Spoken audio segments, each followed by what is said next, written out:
Urdu ocean کے معزز ناظرین السلام علیکم۔ بنی اسرائیل میں 3 بھائی رہتے تھے۔ ان کی ایک ہی بہن تھی جس کی کفالت وہ خود کرتے تھے۔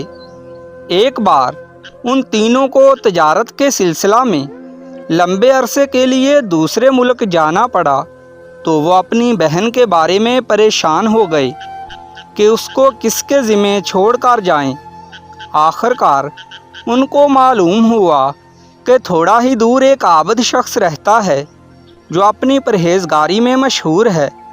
وہ تینوں بھائی اس کے پاس گئے اور اس سے درخواست کی کہ ہماری بہن کو 1 سال کے لیے رکھ لو۔ عابد کہنے لگا کہ میں کسی جوان لڑکی کا ذمہ نہیں لے سکتا، لیکن بھائیوں کے بہت اصرار اور منت سماجت کرنے پر وہ مان گیا۔ اس نے لڑکی کو اپنے گھر بلوا لیا اور اپنی عبادت گاہ کے ساتھ والے کمرے میں لڑکی کو رہائش دے دی۔ وہ روزانہ اپنی عبادت سے وقت نکال کر کھانا خریدتا اور لڑکی کے دروازے پر دستک دے کر کھانا رکھ کر اپنے کمرے میں چلا جاتا، لیکن کبھی اس سے آگے نہ بڑھا۔ لڑکی اس کے جانے کے بعد کھانا اٹھاتی اور کھانے کے بعد برتن باہر رکھ دیتی۔ کچھ دن یہ سلسلہ چلتا رہا۔ پھر ایک دن شیطان نے عابد کے ذہن میں یہ بات ڈال دی کہ لڑکی کا کھانا اس کو کمرے کے اندر دے کر آیا کرے۔ اس سے ایک تو لڑکی کا اکیلا پن دور ہوگا، دوسرا اجر بھی زیادہ ملے گا۔ اب وہ کھانا لڑکی کے کمرے میں جا کر دینے لگ گیا۔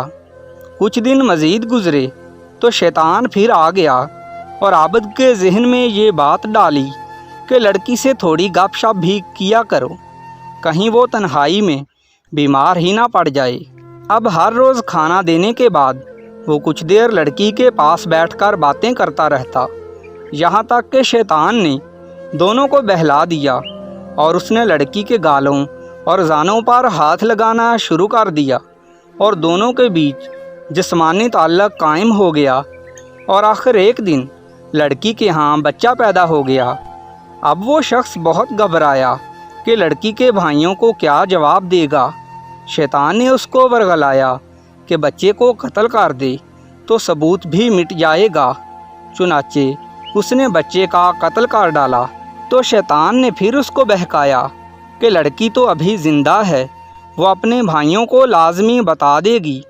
اس نے لڑکی کو بھی قتل کر کے دونوں کو زمین میں ایک جگہ دفن کر دیا اور دوبارہ سے اپنی عبادت میں مصروف ہو گیا۔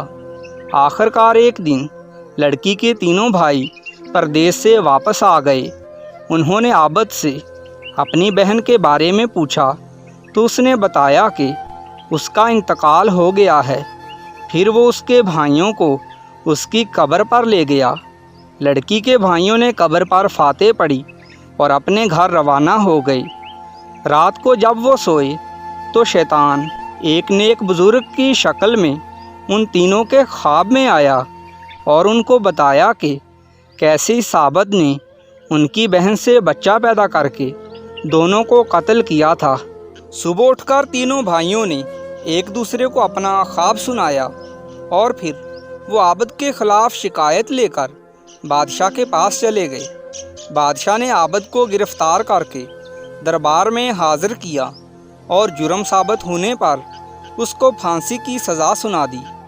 جب اس کو پھانسی کے تختے پر لے جایا گیا تو شیطان اس کے سامنے حاضر ہوا اور کہا کہ اگر تم اپنا مذہب چھوڑ کر میرے پیروکار بن جاؤ تو تم کو پھانسی سے بچا لوں گا۔ چنانچہ عابد نے اس کی بات مان لی اور اسی وقت جلاد نے اس کو پھانسی پر لٹکا دیا۔ ناظرین کرام، اس طرح کی اچھی ویڈیوز کے لیے ہمارے چینل کو سبسکرائب کر دیجئے۔ شکریہ۔